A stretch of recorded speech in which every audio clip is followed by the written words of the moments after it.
going into the build again, let's go about real quick now. So we kind of understand like all the powers and how each one of these spells kind of work. Now, going through at speed.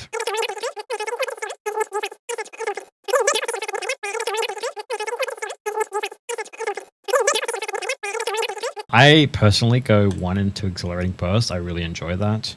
I go into Flow State just to unlock the next part of the tree here. Power Nexus, I grab my Spark of Insight, I grab my Renewing Breath into Dreamflight. Now, Dreamflight is kind of subjective. It is very powerful, especially on fights like Mythic Razagath, where everybody's kind of lined up, right line, and it just makes Dreamflight just ever so more potent. Taking a deep breath and fly a targeted location, healing all allies in your path for 21,256 immediately, and then 15,183 over 15 seconds.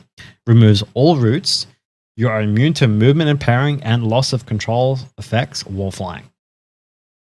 Super strong, especially with boss fights that like lock you down or root you to the spot and you can't move. This breaks you straight out.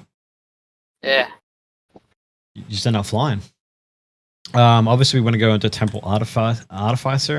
Yeah, Artificer. Or Artifice? Yeah, Artificer, sorry. Grace Period. That's for the increased healing. You can go this way, and honestly, I would, because you're going to be having reversion on everybody. Energy Loop just for the mana regen if you want to. But we go Timeless Magic. Ditch 1 point here for Grace Period to grab Stasis. And now we have 2 very potent bottom abilities. We've got Stasis and we have Dreamflight. And I already talked about the power of Stasis and the fact that you can spread your Dream Breath throughout the raid.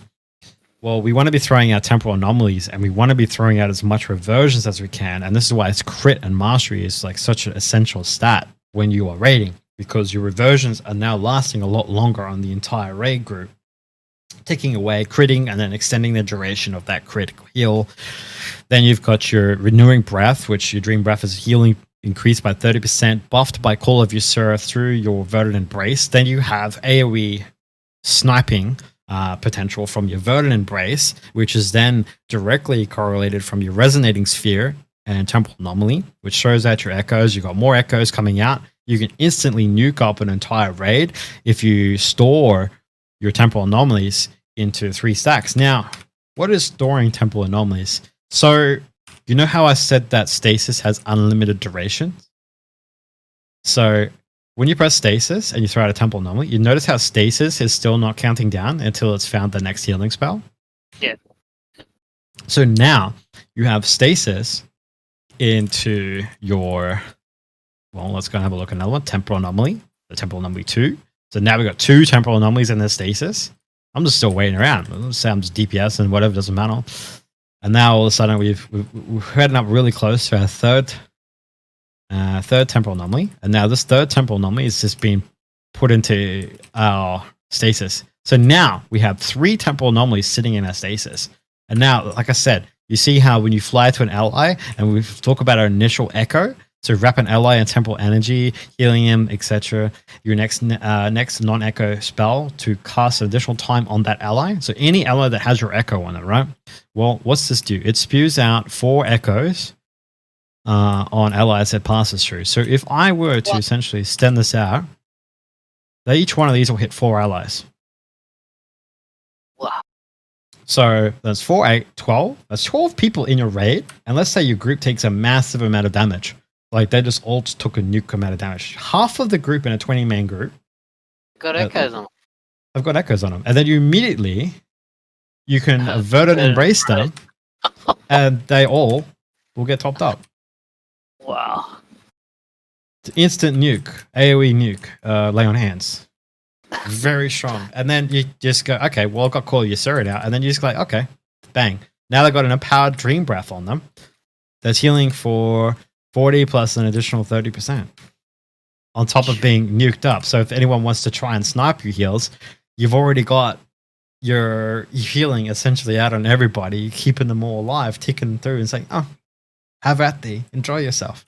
Because you've just put out your Renewing Breath. But another thing cool is because it doesn't say here, it says here your next non-echo. So it essentially means that you can also, anybody, if you throw out those 3 stasis again. So let's just pretend that this is just 3 of them again. Okay, guys. Let's say we get 3 of these again. We got another 12 going out. Now, when let's say you pre-did your thing, okay?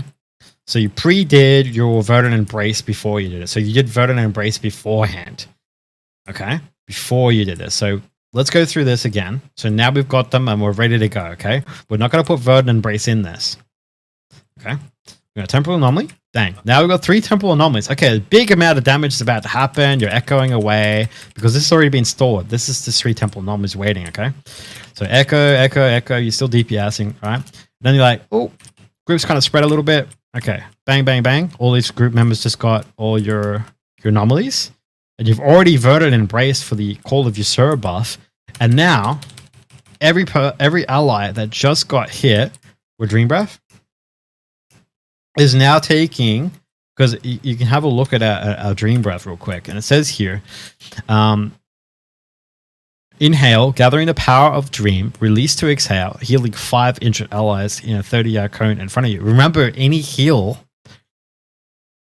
non-echo healing spell, is now consumed, and now everybody that has echo on them now has an empowered Dream Breath. Obviously about 50% of effectiveness, but if you actually look at the buff, so Renewing Breath and Call of Usurper, it's essentially a weakened version, but empowered in a sense because of Call of Usurper and this buff. So a default version of your Dream Breath is just now 12 people ticking away at this maximum duration of 16 seconds. Wow. So now you've got an AoE hot raid heal. You see that because of like storing up your three temporal anomalies in your stasis. Yeah, exactly. So that's another really cool thing. That's pretty much raid healing explained.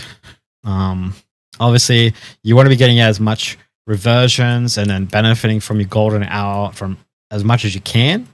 But these are just other combos that you guys can think about and why it's such an advanced class to play, because of all this thinking that you do have to do to get the class to work in your favor. I'm going to be watching this YouTube so much when you finish it. Thanks, Dad. Right over here. So now we're going to talk about the left side of the tree. I think I've covered everything that I need to know on the right side of the tree. Let's have a look at the left side of the tree, guys. So we do have some useful things here. Now, obviously, I'm in the Mythic Plus build here when I'm talking about these changes, but I'll go briefly over them. Expunge is your typical Dispel. It removes expunge toxins affecting an ally, removing all poison effects. So that comes default as an Evoker. It's replaced by Naturalize. So it's awesome. So it gives you that. Go down to the next spell. Verdant Embrace is a powerful spell. Flood on ally, kill them. We've already talked about like how Echo and your Verdant Embrace kind of does that, and it heals yourself for the same amount. If you want to heal yourself for the same amount, talk about that in a separate thing. But yeah, Verdant Embrace is just powerful. We've got Scarlet Adaptation. So store 20% of your effective healing. Now, those people that don't understand what effective healing is versus just flat healing. So effective healing is healing that was, well, effective. So all healing that you did that effectively healed someone and not overhealed them is what this one works off. So 20% of your effective healing up to 13,889. Your next damaging living flame consumes all stored healing to increase its damage dealt. So now you can see just how that's powerful. why the numbers that come up higher on the dummies. Mm-hmm. Yeah, I'm with you.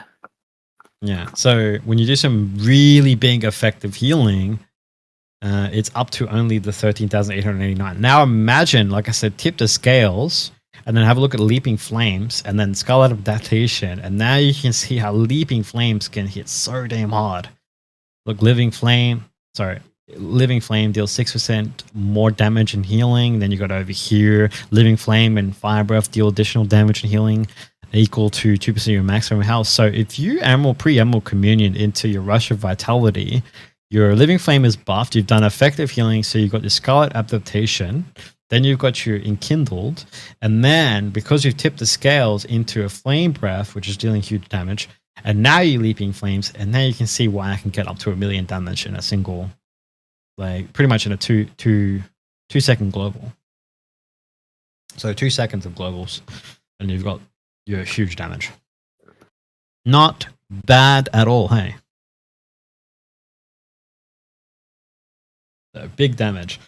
Going over here, though, we're going to look at this one, Cauterizing Flame. So, cauterize an ally's wounds, removing all bleed, poison, cure, and disease effects, and heals that's for... a huge heal as well. That's crazy. And heals 38,000 upon removing any effect. That's a 1 minute cooldown. It removes everything except magic. It doesn't do magic. But what's even better, I want to show you guys a little trick. The AoE dispel from the evoker. Let's say every single person gets a bleed effect on them. And let's have a look at his potent ability. It says here, causes your next 3 helpful spells to be duplicated and stored in a time lock. Helpful spells. Do you guys think Cauterize is a helpful spell? Look at the cooldown on it. Instant and 1 minute cooldown. Yeah. Well, if these had a debuff on them, then it would go on cooldown for a minute. Yes? So let's press Cauterize right now. Ooh, it's doing no healing. But Stasis. Oh, hang on. Cauterize. Cauterize. Cauterize. Oh, God. Tree boss of AA. Everybody's got a bleed on them. Oh, my God. What do I do? What do I do? Do I heal through it? Do I heal through it? I got an idea. They're all in stasis. Bang, bang, bang. And guess what? Bang. Now it's on cooldown. So I just cleared myself. Wow. I just cleared the 3 DPS, and the tank is the only one left with the bleed, which is fine because we're keeping him alive anyway.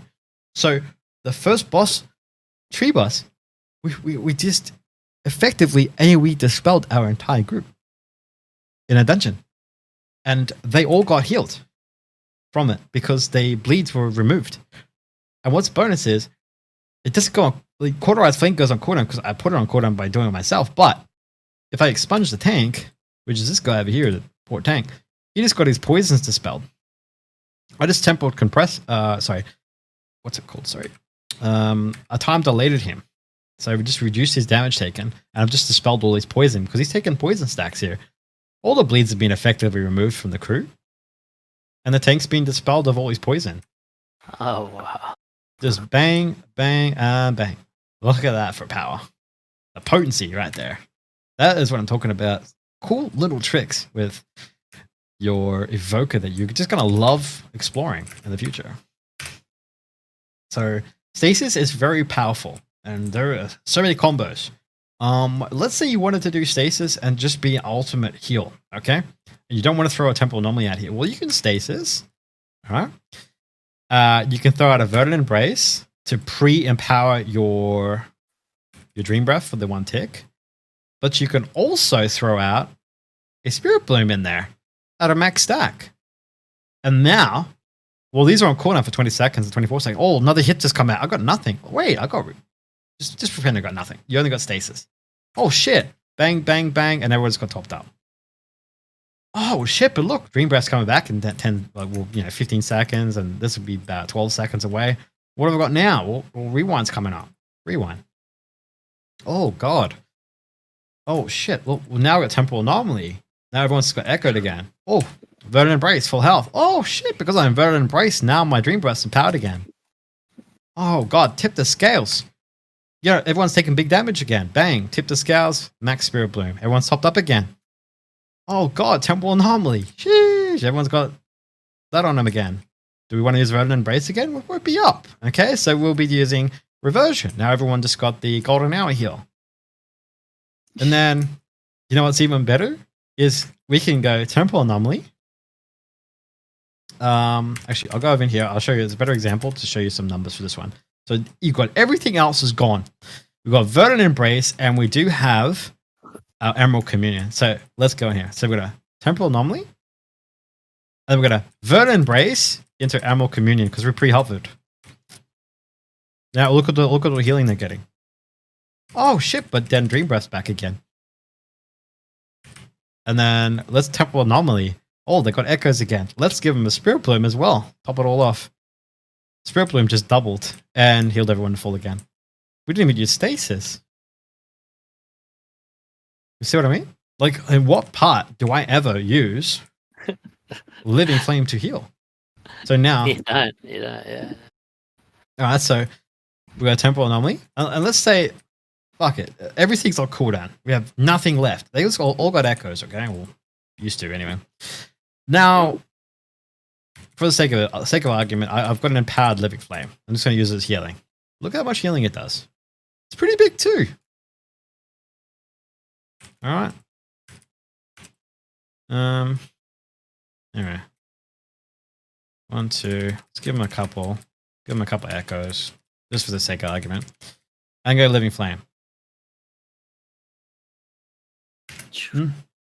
Not bad heal though. But I honestly prefer to keep using Living Flame as just DPS. Alright, but you know, each to your own. You can use it. Now, there is a 4-piece interaction. This is not going to be something that you will find useful in the next upcoming patch, because I'm going to be releasing this guide much earlier. But Empower spells increases your reversion's chance to critically heal by 25%. So we already explained empowered spells, so I'll just use one now. I don't bother about empowering it. See that? Time Bender. Reversion's critical healing chance increased by 25%, okay? Let's just say everything has reversion on them. Yep. All right, they all have reversion on them. Right, so now when I use an empower spell, now the reversion has 25% chance to increase chance to crit. See? It's going to crit a lot more often now. Which means that they're naturally going to keep extending your duration of your reversions. And that's why you want to be using your empower spells. And this is another thing over here where you could reduce the cooldown using Spiritual Clarity. Your Spirit Bloom's cooldown is reduced by 10 seconds. And next thing you know, because you're casting an empowered spell, you're kind of trying to maintain maintain your Time Bender as long as you can throughout the entirety of your reversions being up, so that they have a much more chance to crit, because it's a flat 25% increased chance. So if you get to around 25% critical strike chance, which I don't have in this build right now, but if you do, then because you're increasing the duration of all your hots, you're just going to have massive effective reversion healing, constantly critting all the time and extending the duration. So by casting in a power spell, you are essentially increasing all the durations of all your active reversions on everybody in the raid. So that's why we have sort of a rotation of where we're just kind of getting as many powers out as we can, and then juggling your reversions, not your reversions, sorry, your verdant embraces, your temporal anomalies, your stasis to get more empowered spells out. And then that extra empowered spell increases the duration of your reversions, and so on and so forth. It's so much thinking involved that if I were to talk about it, I'd probably go even out of my league. So for the sake of keeping the video simple for people that want to get into Evoker, you're like, we're just going to move on. So I've got a couple of other spells in here, Permeating Chill and stuff like that. So I am going to be talking about my Mythic Plus build first. So Obsidian Scales is one of the strongest defensives in the game. It is so powerful. So reinforce your scales, reducing damage taken by 30% and last 12 seconds. It has 2 charges. Max. If you go to Obsidian Bulwark. So Obsidian Scales has an additional charge when you spec into this. It is so strong. Because reducing your damage taken by 30% for 12 seconds, and then having 2 of that, it's 24 seconds of uptime. of just Wow. having damage reduction. Then imagine you're in real trouble. Time dilation. 50% of that damage is instantly just subtracted and then dealt to you as a dot straight up. So then now you got to deal with that dot for 10 seconds of that duration. Now you're pretty much an unkillable machine. Oh no. That's crazy. Then you got your damaging blue spells, reduce the target's movement speed by 50% for 3 seconds. So that's your disintegrates right here. Anything that's kind of like a damaging blue spell. I can't think of any other damaging blue spell that we have, which I think is just disintegrate. Sleeping Flames a blue spell? I'm not sure. I can't be stuffed right now. We've got a heavy wing beats here, which wing buffet is cooldown is reduced by 45 seconds. That's pretty good if you want to do like a lot of knock backing.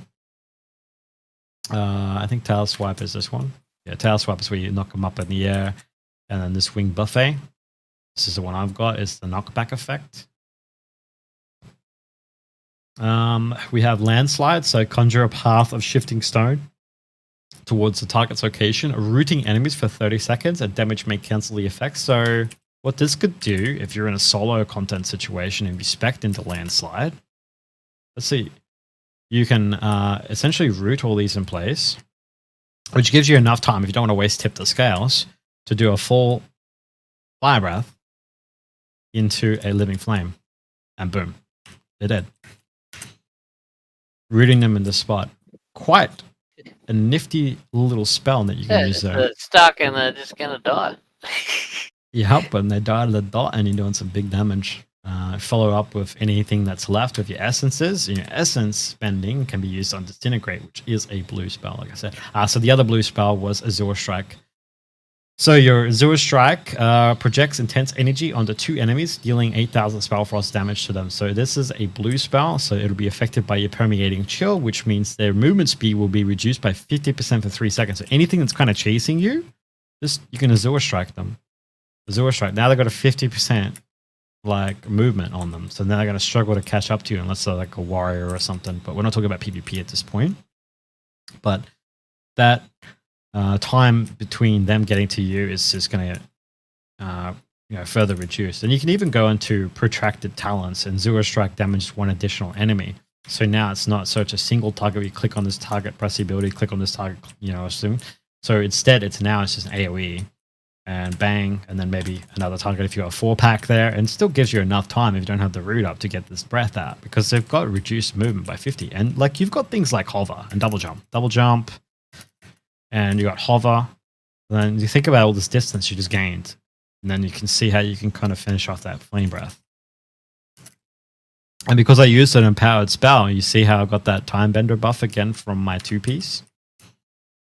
Yeah. And then also the 4-piece Reversion Healing has a chance to cause your next living flame to cast instant and deal 20% increased healing or damage, and stacks up to 2 times. Now, don't read that wrong. That doesn't increase it by 40% at the 2 stacks. It just means you have 2 charges.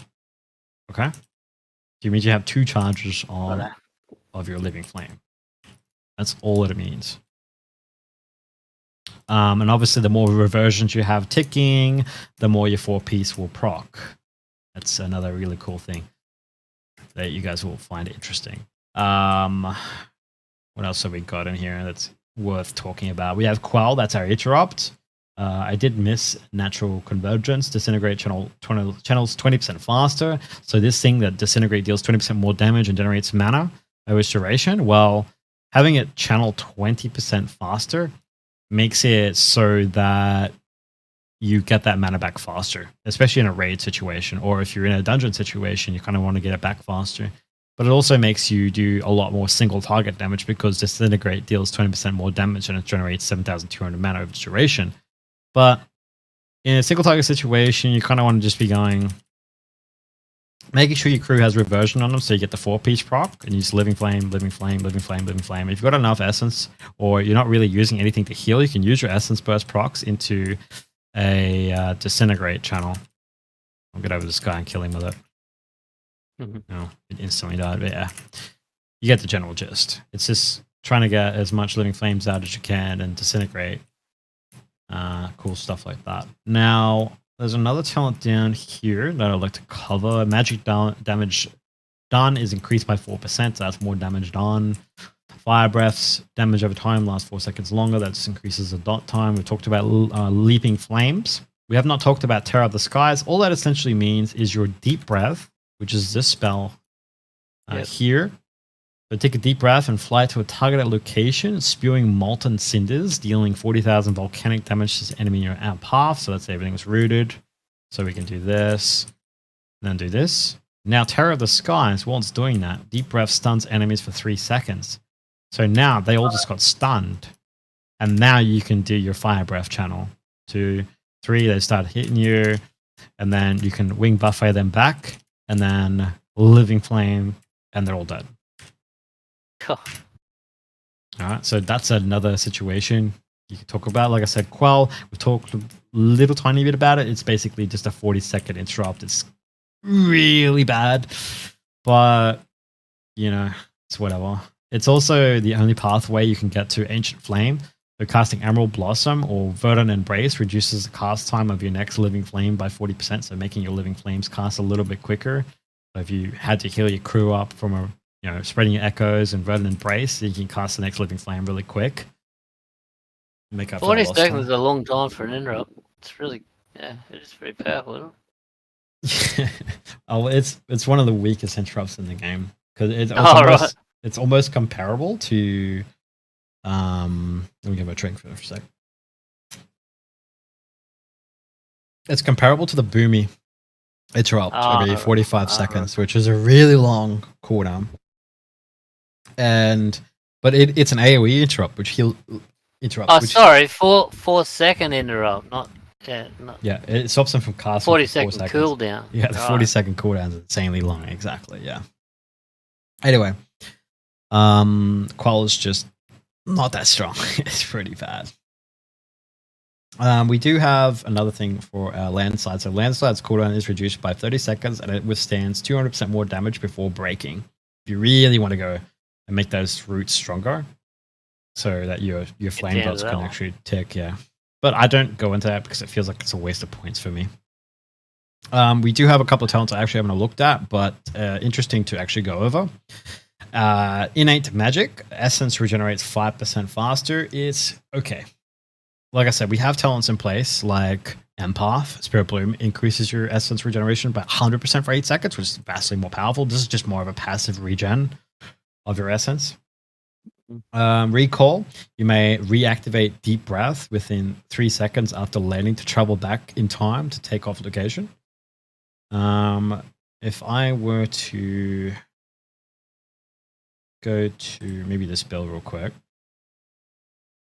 I'll change this build and to show you real quick what it does. We'll spec out of this for the sake of this and go into Recall and apply changes. That's cool. I can save different builds and just click on them too. Even that is new. Like I've never seen that before back in the day. Well, it's even better now. So you may reactivate Dream Flight and Deep Breath within 3 seconds after landing. Travel back in time and location. So let's say I wanted to go over here, whee! And after I land, I have 3 seconds to recall. Now I'm back, but I want to now do my Dream Flight. For that time too. I have Dream Flight for that. Oh, I changed my mind. I want it back here again. That is what this cool recall talent does. Wow. Yeah. So something that I think is definitely very valuable to think about or consider in future builds. What else have we got I haven't covered yet? Tip the Scales. Like I said, it compresses time to make your next empowered spell cast instantly and at its maximum power. You can use that for literally any empowered spell. So that's your Fire Breath, that's your Spirit Bloom, that's your Dream Breath, your I can't remember any other spell. I'm sorry. But yeah, you get the general gist. All of those spells are now instant and maxed. But only it's on a 2-minute cooldown, and it's also, to take note, it's a bronze spell. So that also feeds into your Spark of Insight, if you wanted to quickly have a look. See? So I press the Tip the Scales, it's a bronze spell, and and I did my temporal compression. And remember what happens when we consume our temporal compression? All right. And then we consumed it, and we got now an essence burst, and then you see how, like, yeah, it's insane, eh? And then now we've got our exhilarating burst, and critical healing is increased, and next ability is free. It's just so much fun. It's a lot to get into, and this is why it's such an advanced class, because so much you can talk about. There's so much stuff that you can do on this character that it makes it fun. So we got Tailwind. Hover increases your movement speed by 70% for the next 4 seconds. So remember I was talking about getting distance? We can extend its duration down here. Now it lasts 4 seconds longer. Wing Buffet and Tail Swipe knock enemies further and daze them, reducing movement speed by 70% for 4 seconds. That's powerful too, and there it's increased, yeah. Yeah, and this is, you can tell it's a raiding build. The reason why you can tell it's a raiding build is because of Source of Magic. Redirects your excess magic to a friendly healer for 30 minutes. And when you cast an empowered spell, we already talked about empowered spells, you restore 0.25% of their mana per empower level. Now, how is this useful to you? In a dungeon group, do we run 2 healers? No, we run 1 healer. Always 1 healer. So Source of Magic is a good telltale sign that this person is in a raid build. Okay? There is no essential use to ever go down this way, ever. Unless you are doing raiding. Maybe it connects to this one. Yeah, it does connect to this one, but this one connects to it as well. And if I were to do that, you see how it connects? And I revert, and I say I get rid of this. You see how it still connects? So you could argue that logic, but if none of them are there, then you can see how it does. All right, so it doesn't matter. They only spec that to give that healer the excess mana whenever they use their empowered spells. So it's really awesome. You don't lose anything out of it other than a point, but you buff your crew. Now, another thing that it ties into directly is Source of Magic forms a bond with your ally, causing 15% of their healing to also heal you while you are below 50% health. Whoa. All the more extra healing, which you think, why can you heal yourself so much? And this is where Mastery comes into play, my hardworking friend. If you scroll down here, Mastery, healing done to allies is increased by 68.3% while their health percentage is lower than your own.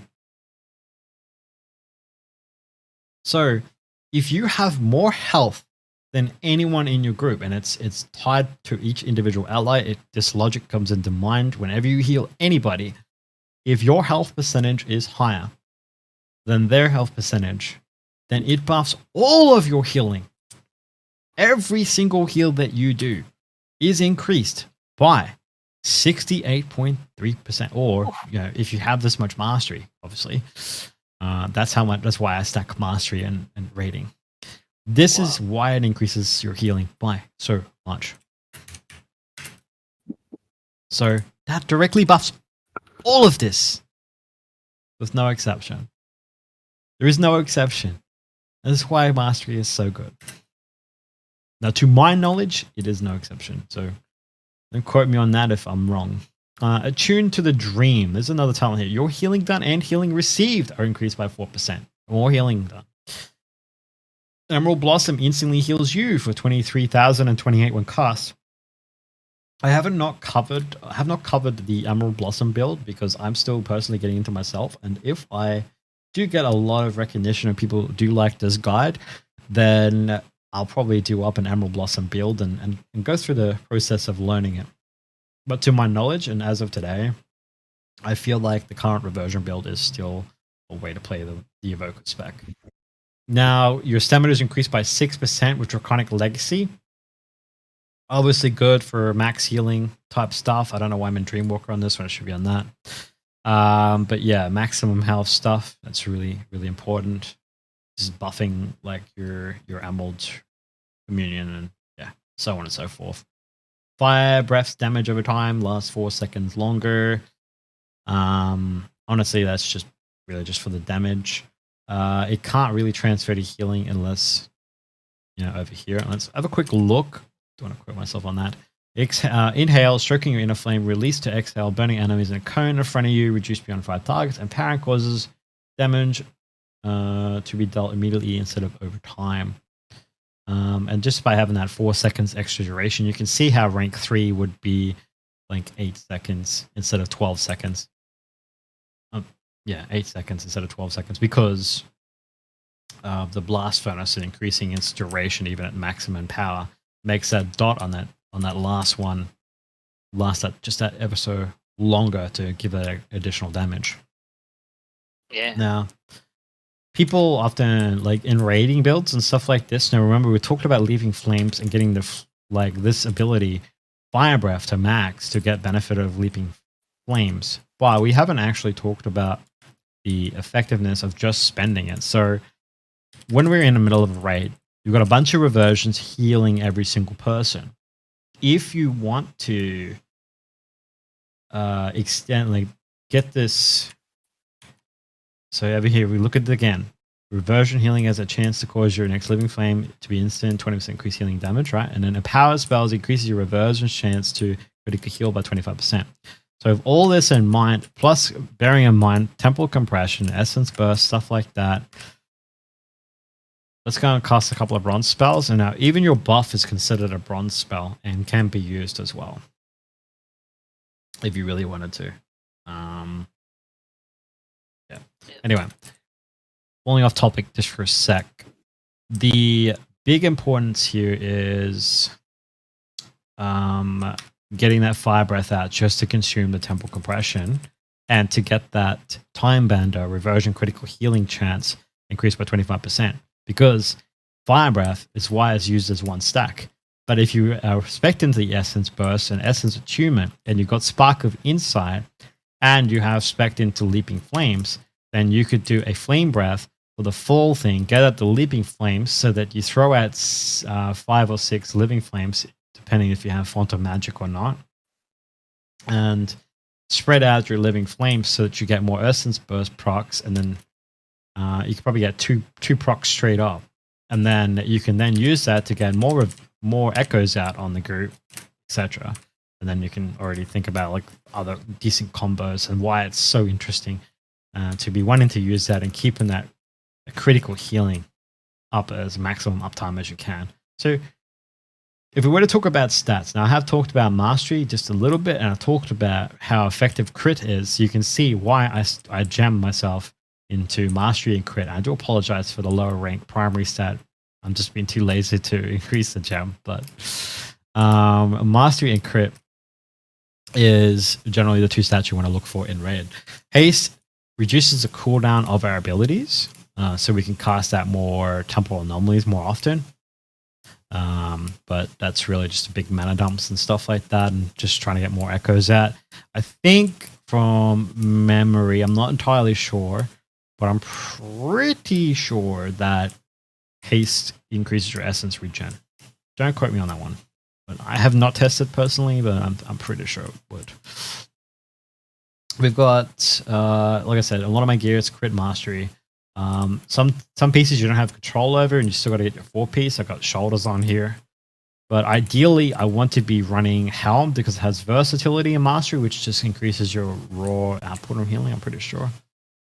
And if you have a socket, it's pretty awesome. It's also generally the highest item level piece.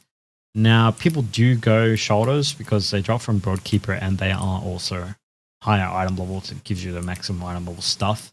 So the end tier bosses have the highest tier pieces. Going down further, I don't have the 424 staff, so that would be kind of nice. But Blizzard was not kind to me with the Great Vault, so I've just been unlucky there. You notice that I made the next time. Yeah, I'll definitely get it next time. We've got complicated cuffs, which have been statted to have mastery on them because mastery is just giga. We've got crit mastery gloves. We've got a crit haste here waist piece. I do have a crit mastery. I'm running the crit haste because I'm just trying to get as much cast off as I can. But generally, I want to be running my crit mastery build if I'm raiding. I do have a raid build, I believe, set up. The raid build's supposed to be using my 2 things. Save that. Notice how I'm running different trinkets as well. I'm running Conjured Chill Globe. So if my mana is above 65%, toss the Chill Globe at your target, inflicting damage. And if your mana is below 65%, instead drink from the Chill Globe to restore 17,625 mana. Every minute. And some boss fights are 6 to 8 minutes. Some boss fights are 10 to 12 minutes. So every single minute your mana is low, then you can restore 17,625 mana instantly. Why is that strong? Well, have a look at our most powerful spell that I've talked about quite a bit extensively in this guide, Temporal Anomaly. So basically every minute you can almost essentially have a 1k mana cost Temporal Anomaly. How's that for mana effectiveness just from one trinket? So It's OP, definitely. And on top of that, remember when I talked about if your health is higher than everyone else, you get the maximum benefit from your mastery. Well, if your health is higher than everyone else's health, you think Broadkeeper's Promise and designate another player to bond with, becoming their guardian for 60 minutes. While bonded, you and your ally gain 76 versatility and restore 1,000 health per second if you are within 15 yards of one another. And these bonuses are increased. So if you're closer to them, they increase. So they become stronger the closer you are to that person. So imagine kind of being a mid-range caster right here. Right. And then just being right here. And then all of a sudden you're just getting that extra benefit from your Broadkeepers, keeping your health up above everyone else. So imagine pre-casting your Obsidian Scales when big damage is going to happen to your entire group. But everyone else dips to 40%, but you only dip to 60 to 70%. You have more health percentage than them. So throwing out your Verdant Embraces or your Dream Breaths on them is an additional mastery buff per target. So, like I said, there's so much to talk about when it comes to Evoker. Like, I think we're almost done.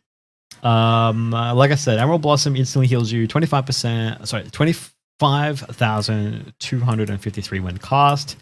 We don't use Emerald Blossom very much. Like I said, I'll cover it later. Green spells restore 10% more health. So again, this is a buff to your, where is it? Renewing Breath. So Renewing Breath, I'm pretty sure, is a green spell. So that would be a big buff for that. Another green spell is Spirit Bloom. So this is just flat buff to your Dream Breath again by 10%. It's insane. If you have people with reversion on them, then again, this plus Call of Ysera plus this passive effect here. And let's say you've also consumed your temporal and your temple compression. And you got your Essence Burst, which is over here, so your free cast. And now when you gain Essence Burst, which is over here, your critical healing is increased by 15%. And like I said, your critical healing increased by 15%. You may ask, well, okay, how's that important? Well, if you go 2 points, then that's 30%, but generally people only go 1. But let's have a look at it. So that 15% increased critical healing. When you empower your spells, increase your reversion's chance to critically heal by 25% for 6 seconds. Remember, those HOTS are getting extended. And then every person that has reversion on them is now getting healed by 10% because they still have reversion on them because of the amount of crit you have, because you're weaving your empowered spells so perfectly. Then you've got your big buffs, and then you've got your Dream Breaths out, and you can see just how much this one exhilarating burst can really effectively heal up your group. And imagine maybe we're running a bit of a morphed out build in the future. Exhilarating burst with, like, we've got Fluttering Seedlings, and Emerald Blossom sends out one flying seedling when it bursts, healing allies up to 40 yards away. Remember, this is the green spell when you do Emerald Blossom. And then gain a 30% chance of one of your Fluttering Seedlings to grow into a new Emerald Blossom. And then it says, like, down here, every 3 Emerald Blossoms leaves behind a tiny sprout, which gathers 15% of your healing every 10 seconds, and sprouts then heals allies within 30 yards, divided evenly among targets. So now you've got another cool, insane build. And then you're over here, Emerald Blossom heals 2 additional allies. And then you can see just how potent. Like I'm not even covering this, but just thought process behind it, and then thinking about the replication through stasis, and then echo implications, and then you see how much like brain work you got to go into it. And people are like, it's simple. Yes, it's simple. Tap away at your buttons. But to essentially teach an evoker at a high end, it's just I'm still out of my league, but I'm giving you guys the best information that I can give you. Okay. Wow. Well, thanks very much for what you've showed us. Oh, no worries, Dad. The flames of life surround you for 8 seconds, and while this effect is active, 100% of the damage you take is healed back over 8 seconds. So that is Renewing Blaze. It's on a 1.5 minute cooldown. So imagine a big hit's going to happen. That's going to heal you over 8 seconds. Okay. So if you Obsidian Scales, we got 2 stacks. Pre-Obsidian Scales, you reduce the damage taken by 30%. Then the Flames of Life, so you press Renewing Blaze. You got this. Remember, we could talk about implications of Lifebind in another video. It's just too much to get into right now. But you got Lifebind as well because you've utilized your Verdant Embrace. Now you got Renewing Blaze. You're getting healed, and then it's affecting your Lifebind targets, and so on and so forth. And then you're using your Emerald Communion, and you just think about it like that. All right. But then we got talents here. Renewing Blaze restores you more quickly, causing you damage you take back over 4 seconds instead of 8. Or you can choose Renewing Blaze cooldowns reduced by 30 seconds. So instead of it being a 1.5 minute cooldown, Renewing Blaze turns to a 1 minute cooldown. Okay, so now we've got a 1 minute cooldown Renewing Blaze, which can be used pretty much almost for every Obsidian Scale. I would say, yeah. It would tie in perfectly because it's 1 minute 30, 1 minute 30, and then this turns into a 1 minute cooldown. Yep, because now, nothing can touch you then. Yeah. You're just healing back your damage, like straight up. Then you've got another spell. It's kind of like Aura Mastery, except Aura Mastery is vastly more powerful than this. But think about Zephyr for a second. You're in a small group. Conjure an updraft to lift you and your four nearest allies. So clearly a dungeon talent, right? Within 20 yards into the air, reducing their damage taken from area of effect attacks by 20% and increasing movement speed by 30% for 8 seconds. So you just gave your team a 20% AoE damage reduction and a 30% increase in movement for 8 seconds. How cool is that for, again, not to... And it's instant, so yeah, you can't get into it. Yeah. Oh, and I'll talk about that first boss of AA again. That AoE bleed that comes out. Let's say you don't have an AoE cauterize. That reduces all that damage because it's all... I know it's all bleeds, but... I'm pretty sure, like, if you precast Zephyr before it comes out, it will reduce all that damage. So, anything that's kind of like pulsating or just big in general, it's really good to talk about. Then we got this cool ability, Rescue. Everybody loves to kill it. Every single person was Rescue. Honestly, I don't know why. Kind of fun, actually, but it's kind of like the old... It's kind of like the old Leap of Faith, where you pull your enemy. Oh, sorry, not your enemy. That's grip. Life grip people from afar to you. You bring them to you, but this one you go to them. Exactly. This one you fly to them, and then when you fly to them, you fly them to the location that you targeted. So you go to them. Oh, okay, even better. Yeah. You pick them up, and then you take them to the edge of the cliff, and then they still hold down their W because they got auto walk on. And then you get really satisfied.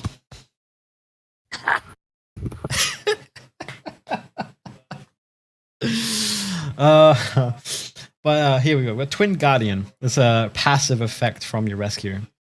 Rescue protects you and your ally from harm, absorbing damage equal to 30% of your maximum health for 5 seconds. What talents did I talk about before increasing your maximum health? And yeah, like I said, too much to get into. But yeah, look. Twin Guardian is pretty strong, guys. Your tank's going to take a massive big hit. He's got a lot of health.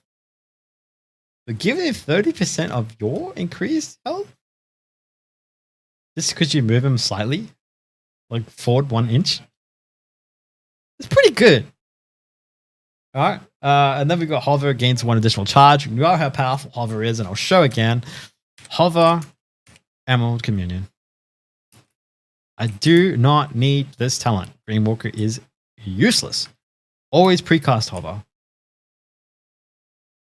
All right. Unless you're just very lazy. Is this essentially a wasted talent? Don't want to do that. So now we have another thing, a pressing roar. 2-minute cooldown. Let out a bone shaking roar and enemies in a cone in front of you, increasing the duration of crowd control that affect them by 50% in the next 10 seconds. So if you want to stun them or shape them or something, the entire duration is, well, increased by 50%. So that's powerful, but not generally used very much at all. But if you have a look at the other empowerment that it does, now a pressing roar now just became awesome. A pressing roar removes 1 enrage effect from each enemy, and its cooldown is reduced by 20 seconds for each enrage dispelled. Every single enemy that you hit, it reduces the it reduces the cooldown by 20 seconds for each enraged dispelled. So let's say you're in a situation where the entire group of enemies that you're fighting is under the effect of the Mythic Plus affix called Raging. I think it's Raging or Enrage. Yeah, it's Raging. If they're all infected by Raging because they got below an X amount of health, I don't know what Blizzard are going to change it to in the future, but X amount of health, whatever. Overall, this pressing roar into Overall will de-enrage the entire group of enemies every 2 minutes. It's pretty good if you have 2 evokers and a key, like a Preservation and a Devastation evoker, because Preservation and Devastation evoker do have a pressing roar overall. So you can essentially rotate AoE group dispels when running 2 evokers in a group. Now, why is this powerful? Why should you care? Good questions. I'll get to them. Why is it important? Well, a druid can only de-enrage 1 target. A hunter can only de-enrage 1 target. So on and forth. You get the idea. So the Preservation and Devastation evokers have an AoE de-enrage, which is the first AoE de-enrage the game's ever had. Never heard of it before. Yeah. Amazing. That spell is what I'm talking about. It is the epiphany of like being a Preservation evoker, especially in situations where you have to deal with AoE de-enrages. I'm sure. I honestly just pick it. It's just strong. If the dungeon requires you to have a de-enrage, I would pick it. But if there are other classes in there that can deal with single de-enrages, and like hunters or druids, or I can't remember the other ones, rogues, and whatever else, I can't remember. I'm sorry, not on the top of my head. But all those classes can effectively de-enrage. So if you only have to deal with 1 de-enrage, the point investment is just simply not worth it. But if you're dealing with Raging Weak and Mythic Plus, that talent's the go-to. Obviously, we've already covered Leaping Flames quite a bit. We've covered Protected Talons. Unravel, I have personally never ever used. I have never touched a spell in my life. But in saying that, there are enemies out there that do have Absorb Shields. So you sunder an enemy's protective magic, dealing 55,849 spell frost damage to the Absorb Shields. Now, I'll put an example here where you would use Unravel. That example will pop up just over here, and I'll give you an example. And that's pretty much how you would use Unravel. So that's interesting. I don't know. What did you think of that, Dad? Yeah. In certain fights, as you say, it's going to be important. Yeah. I don't know the full usage it will have, but 9-second cooldown, reducing the enemy's shield by that pretty much instantly is not bad. Okay. Going into, we already talked about Terror of the Skies. Exuberance, movement speed stuff. So while you're above 75% health, your movement speed is increased by 10%. So just movement. I think I've covered everything. Yeah. Sleepwalk as our only CC. We have only one CC, and that is basically it's a sleep, or they just basically walk forward, forces them to walk forward, and they just sleepwalk.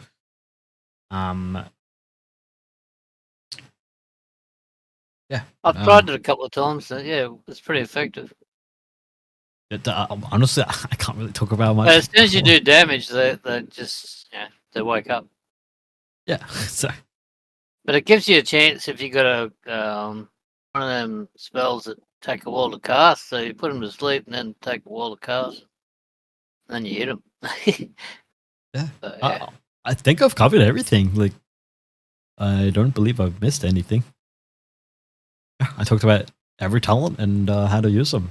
So I hope you guys enjoyed the guide. And if you want any more guides like this in the future, especially talking about Holy Paladin or Resto Druid, or maybe doing a big breakdown of Shaman, stuff like that, then feel free to subscribe to my channel. I am definitely trying to get more into this YouTube scene. And if I have missed anything, feel free to feel free to comment. Feel free to comment below what you think I missed, or maybe I might have poorly covered something. I do apologize if I have.